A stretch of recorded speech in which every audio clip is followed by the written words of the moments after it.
Mattis, Turkey's decision to buy Russian S-400 concerns U.S. Secretary of Defense James Mattis said in a press briefing on Tuesday that the U.S. had no plans to suspend any further military drills with South Korea.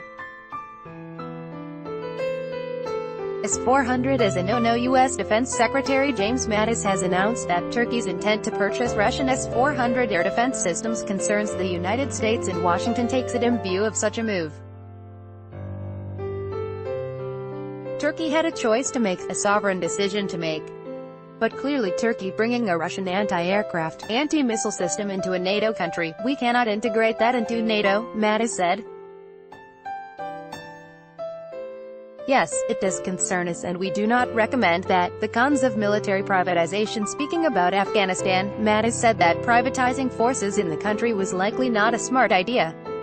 When the Americans put their nation's credibility on the line, privatizing it is probably not a wise idea, Mattis told reporters.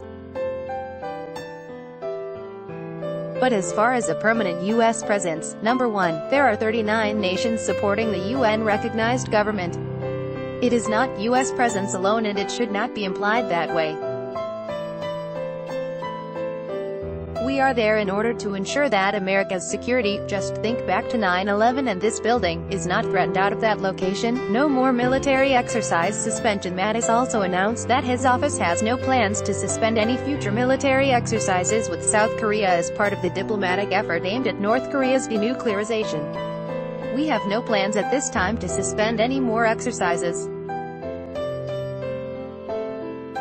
We will work very closely, as I said, with the Secretary of State, and what he needs done, we will certainly do to reinforce his effort, but at this time there is no discussion about further suspensions, he said. Mattis explained that the U.S. military only suspended several of the largest exercises, but that there are constantly smaller exercises taking place on the Korea Peninsula. The Defense Department suspended Freedom Guardian and 2 other Korean Marine Exchange Program training exercises that were scheduled to take place this summer. Iran put on notice. According to the Defense Secretary, the United States will hold Iran accountable for its alleged destabilizing actions in the Middle East.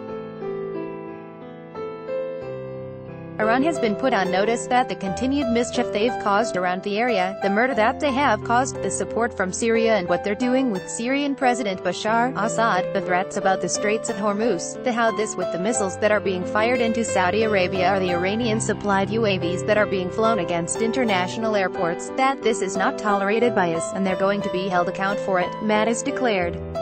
Read more. UNSC might authorize military action if Iran closes Strait of Hormuz. Official. While Mattis admitted that, in some cases Iran has been less confrontational recently, he also insisted that fundamentally Tehran remains the biggest destabilizing element in the Middle East.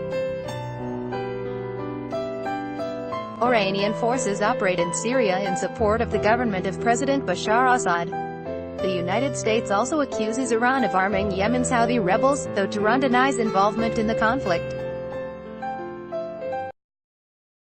No unconditional support for Saudis. When asked if the U.S. support for the Saudi-led coalition in Yemen was unconditional, Mattis told reporters, "No, it is not." Mattis added the conditions placed on the Saudis include that they do everything humanly possible to avoid any innocent loss of life, and they support the UN-brokered peace process, Syria and chemical weapons. Mattis also revealed that the United States had recently discussed the use of chemical weapons in Syria with Russia, after media reports that Syria was moving chemical weapons into a rebel-held area the government seeks to recapture. Read more. Kremlin denies reports on Bolton's warning about strikes on Syria. You have seen our administration act twice on the use of chemical weapons, Mattis told reporters. I will assure you that the Department of State has been in active communication, recent active communication, with Russia to enlist them in preventing this.